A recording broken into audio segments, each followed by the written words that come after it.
से इस वक्त की बड़ी खबर देख रहे हैं आपको बता दें, बड़ी खबर आ रही कोटा से, जहां 6 मार्च को हुई मेडिकल स्टूडेंट आत्महत्या के मामले में मुकदमा दर्ज कर लिया गया है। और इसी बीच बता दें, मेडिकल कॉलेज की प्रिंसिपल, हॉस्टल वार्डन सहित 2 लोगों के खिलाफ मुकदमा दर्ज कर दिया गया है। 6 मार्च को हॉस्टल के रूम में स्टूडेंट का शव मिला था और उसके बाद सनसनी फैल गई, जहां छात्र और परिजनों ने प्रदर्शन कर विरोध जताया।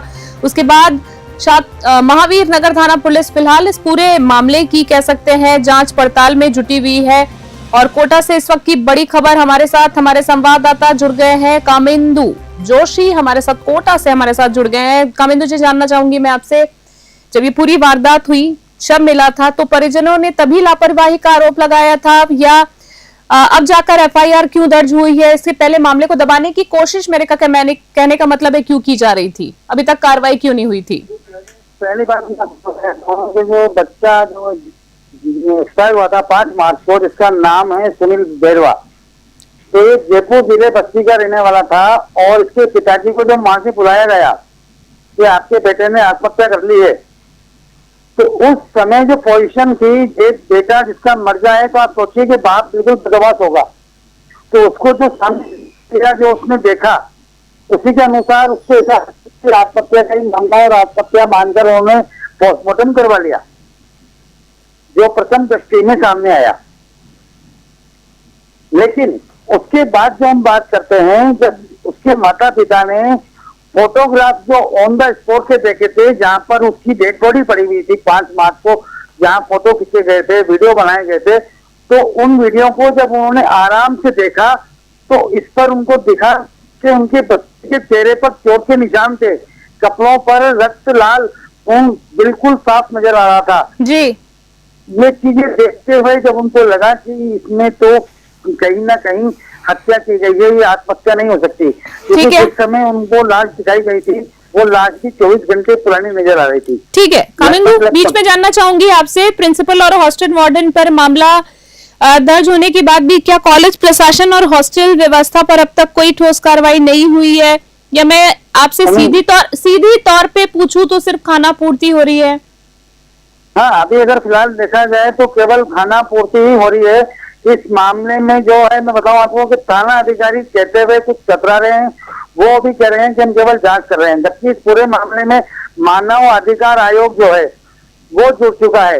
राज्य सरकार के जो प्रतिनिधि हैं, विधायक हैं और उप मुख्यमंत्री से ये सब मिलने के बाद में बेरवा समाज जो है, ये इनके साथ में जाकर जब उप मुख्यमंत्री से मिला, तब कहीं जाकर प्राथमिकी कोटा के अंदर दर्ज की गई। और हम बताएं आपको कि एसटी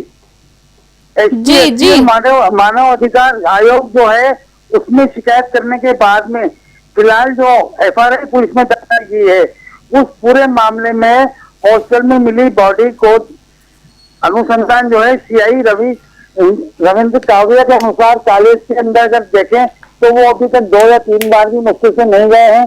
और साथ ही हम आपको बता दें कि एडिशनल एसपी इसमें जी दिखा रहे हैं, लेकिन यह मामला कहीं ना कहीं किसी न किसी बड़े इंसानों को दबाव जी। मैं बिल्कुल कामेंदु, मैं यही आपसे आखिरी सवाल पे आना चाह रही थी कि देखिए, अगर हम बात करें कामेंदु की, कोटा जैसी अगर हम शहर की बात करें, शिक्षा का हब कहा जाता है, हम सभी जानते हैं, और छात्र तनाव और आत्महत्याओं की जो घटनाएं हैं, आप भी जानते हैं कि कामेंदु लगातार आती रहती है। तो क्या मैं ये मानूं कि प्रशासन और शिक्षण संस्थान सिर्फ कोचिंग बिजनेस चला रहे हैं, या छात्रों की मानसिक सेहत से भी उनके प्रति भी कोई जिम्मेदारी बनती है, जिम्मेदारी उठाते हैं या नहीं, या उनको सिर्फ पैसों से, मोटी रकम से मतलब है?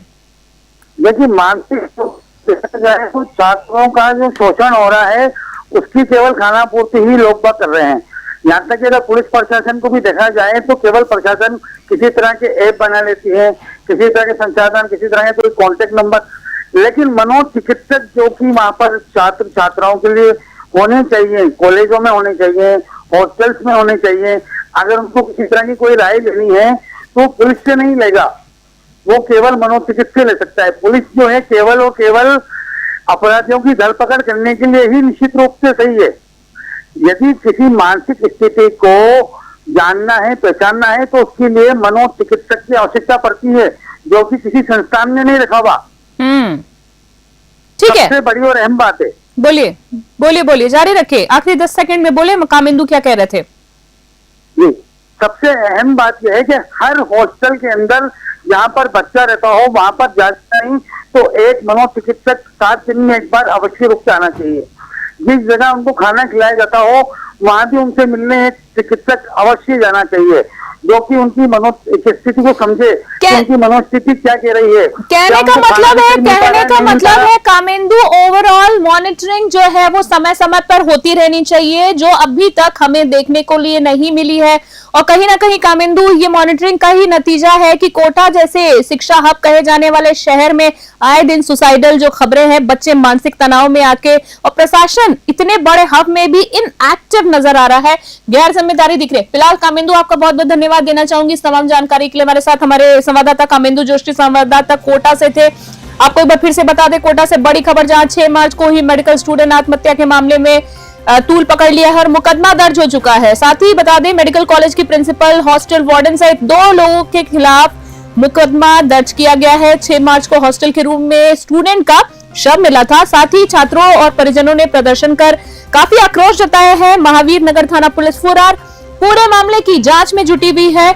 अब बड़ी खबर कोटा से देख रहे थे आप हमारे टीवी स्क्रीन पर। फिलहाल